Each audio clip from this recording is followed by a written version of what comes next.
Vous avez la rentrée syndicale. Qu'est-ce que nous retenons de cette rentrée syndicale?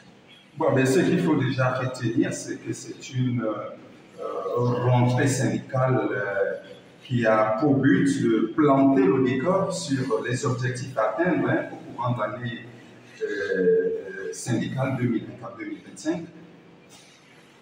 Au courant de l'année 2024-2025, quels sont les points que vous comptez aborder durant toutes ces années? Bien, il y a déjà la continuité de la régularisation des situations administratives. Nous y tenons. C'est vrai que l'administration s'y attelle, mais nous également, nous participons avec l'administration, nous participons activement à ce que toutes les situations, autant qu'elles sont, soient définitivement réglées. Parlant de la mise en stage qui a déjà eu lieu, le paiement des appels qui pointent à l'horizon, les reclassements, les avancements automatiques, toutes ces situations doivent complètement être réglées. Et pour nous, c'est un objectif que nous voulons atteindre avec, bien sûr, le concours de la tutelle qui s'y active, ça il faut le reconnaître. Revenons sur le nom du syndicat et la confédération de la fédération. Qu'est-ce qu'on peut retenir puisqu'on parle du syndicat? Bon, le syndicat, c'est le SYNATRES, Syndicat national des agents administratifs et techniciens de la recherche scientifique et technologique. Ce syndicat défend les droits du personnel dit ATOS. ATOS, entendu par là, agent technique et ouvrier des services. Donc, ce personnel est classé parmi le personnel non enseignant-chercheur. Nous sommes au SYNATRES. Donc, vous voyez qu'il y a deux catégories de personnes. Il y a les enseignants-chercheurs et il y a les ATOS. Et les ATOS regorgent les techniciens de recherche, le personnel administratif et naturellement la main-d'œuvre non permanente. Donc, nous sommes là pour défendre ce corps-là, les non-enseignants-chercheurs qui sont beaucoup marginalisés. Ils sont beaucoup marginalisés. Et la création d'ailleurs du SYNATRES répond à cette volonté affichée de mettre fin à cette marginalisation que nous avons subie ici. SYNATRES, avec ATOS, nous voulons vous demander si, depuis l'arrivée de la transition, nonobstant le pouvoir déchu, est-ce que vos revendications trouvent quand même une issue favorable? Oui, parmi tant lesquelles sont? Oui, il faut le reconnaître. Les situations administratives qui sont d'ailleurs un cheval de bataille très important pour nous, ont connu une avancée significative. Il y a des collègues qui étaient restés 10 ans, 15 ans sous bon rose, qui aujourd'hui sont passés sous bon bleu. Ça, c'est des avancées. Il y en a qui sont actuellement recrutés, dont les dossiers étaient en instance de recrutement. Il y a des dossiers qui ont abouti. Donc, on peut déjà dire de ce côté-là que oui, il y a aussi le dégel des situations administratives. Il y a eu le dégel par le CTR. Donc, on peut affirmer avec certitude que les situations administratives sont pleinement identiques. CTRI, transition, qui dit transition veut dire courte durée. Est-ce que la rentrée syndicale vise à ce qu'il y ait des revendications pendant cette transition? Bon, les revendications, il y en a déjà. Ce n'est que la continuité. À partir du moment où le ministre de tutelle, le professeur Hervé a mis en place un calendrier de rencontres mensuelles avec les partenaires sociaux, c'est parce qu'il sait qu'il y a des revendications. Et c'est sur la base de ces revendications que chaque fois nous discutons pour pouvoir trouver des solutions. Et ça, je peux vous le dire, qu'il a une volonté manifeste de faire aboutir les situations. Merci. Messieurs, je vous remercie. Nos noms? Modeste Kouteli, président du SYNATRES.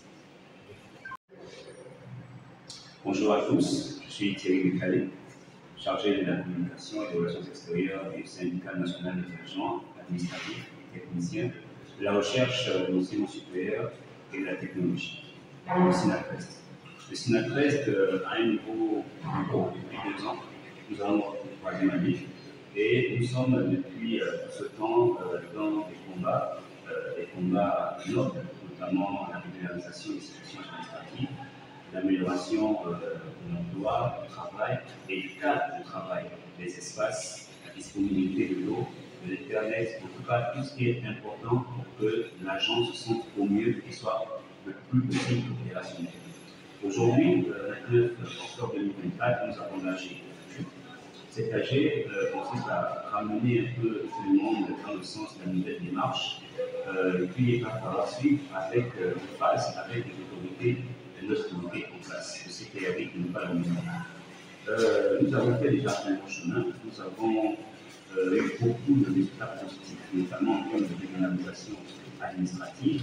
Beaucoup d'entre nous étaient sur mon rôle, aujourd'hui ils sont recrutés, les choses se régularisent tranquillement et en attendant le paiement des rappels, nous voyons quand même un éclaircissage par rapport à ce qu'il y avait.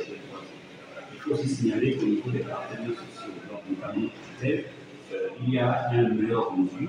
Il y a une nouvelle ère qui amène beaucoup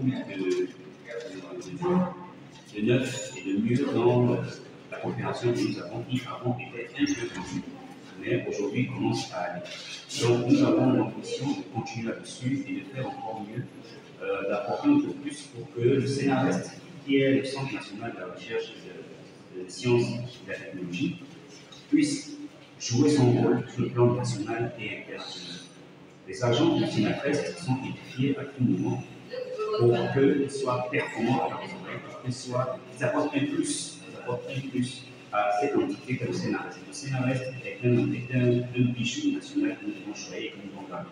Il nous appartient à tous, mais il nous appartient aussi à tous d'être corrects et de faire le travail le meilleur possible à tout le monde. C'est un peu ça que nous avions comme invité ce matin. Je vous remercie. Merci à vous. Là, quand vous regardez là, vous êtes droit. Si vous regardez à côté, on vous voit comme ça. D'accord. Madame Blanche,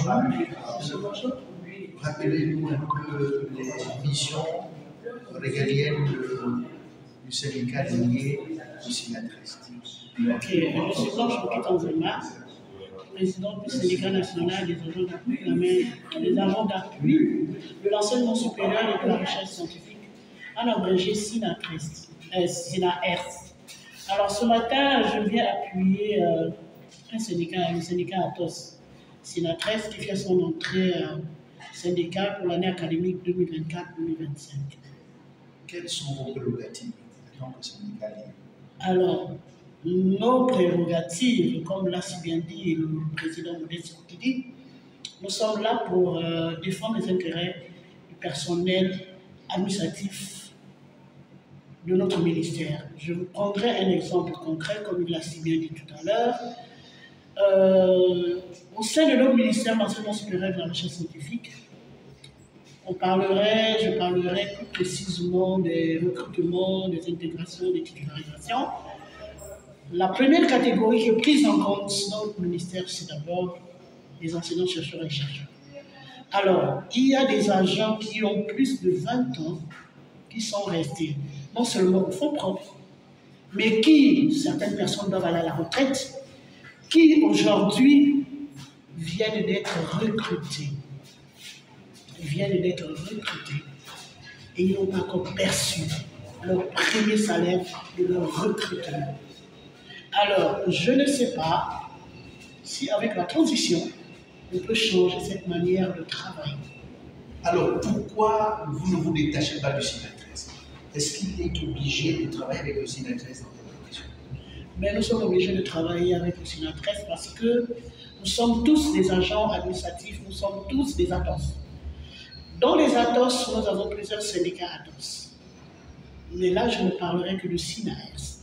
Si je peux bien les citer, nous avons le SINA-IST, le SINA-US, le SINA-POGEC, le SATOUG, le SAP-Mesure, SINA-PAC-CENOUG. Nous sommes chez les ATOS, nous sommes 9 syndicats ATOS. 9 syndicats ATOS et nous travaillons pour les mêmes causes.